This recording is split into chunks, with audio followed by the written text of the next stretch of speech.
منگوپی town میں ترقیاتی کاموں کا سفر ایک اہم سنگ میل ثابت ہوا۔ اقوام متحدہ کے ادارے UN ہیبیٹیٹ کا اعلیٰ سطحی وفد اسلام آباد سے خصوصی دورے پر کراچی میں منگوپی ٹاؤن پہنچا اور چیئرمین منگوپی ٹاؤن حاجی نواز علی بروہی سے ملاقات کی۔ اس ملاقات میں میونسپل کمشنر احمد یار بھی موجود تھے۔ یہ دورہ نہ صرف ٹاؤن کی کارکردگی کا اعتراف ہے اور بین الاقوامی سطح پر اعتماد کا ثبوت۔ ملاقات میں سیوریج کے درینہ مسئلے اور اس کے مستقل حل پر تفصیلی تبادلہ خیال کیا گیا۔ چیئرمین حاجی نواز علی بروہی نے وفد کو بریفنگ دیتے ہوئے بتایا کہ نکاسیاب کے نظام کی بہتری ٹاؤن انتظامیہ کی اولین ترجیح ہے اور اس سلسلے میں جامع منصوبہ بندی کے تحت عملی اقدامات جاری ہیں۔ وفد نے خیرآباد کے لیے سیوریج اسکیم فراہم کرنے پر آمادگی ظاہر کی، جس سے علاقہ مکینوں کو درپیش مشکلات میں نمایاں کمی آئے گی۔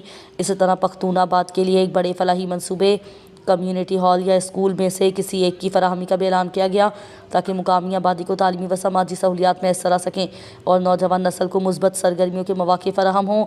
دورے کے دوران چیئرمین حاجی نواز علی بروہی نے وفد کو خیرآباد اور پختون آباد کے مختلف مقامات کا عملی دورہ کروایا، جاری ترقیاتی کاموں کا معائنہ کرایا اور شفاف نگرانی کے نظام سے آگاہ کیا۔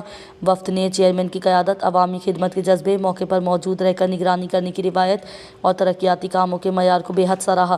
انہوں نے کہا کہ منگوپی ٹاؤن میں جس سنجیدگی، رفتار اور دیانتداری کے ساتھ عوامی مسائل حل کیے جا رہے ہیں وہ قابل تقلید مثال ہیں۔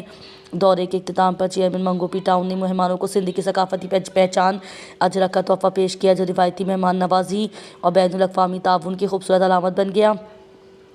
وفد نے اس گرم جوشی استقبال پر شکریہ ادا کرتے ہوئے مستقبل میں بھی اشتراک عمل جاری رکھنے کے عزم کا اظہار کیا۔ یہ تاریخی دورہ منگوپی ٹاؤن کی ترقی، عالمی اداروں کے اعتماد اور عوامی خدمت کے عہد کی تجدید کا روشن مظہر ہے جو انشاءاللہ علاقے کی خوشحالی اور بنیادی سہولیات کی فراہمی میں ایک سنگ میل ثابت ہوگا۔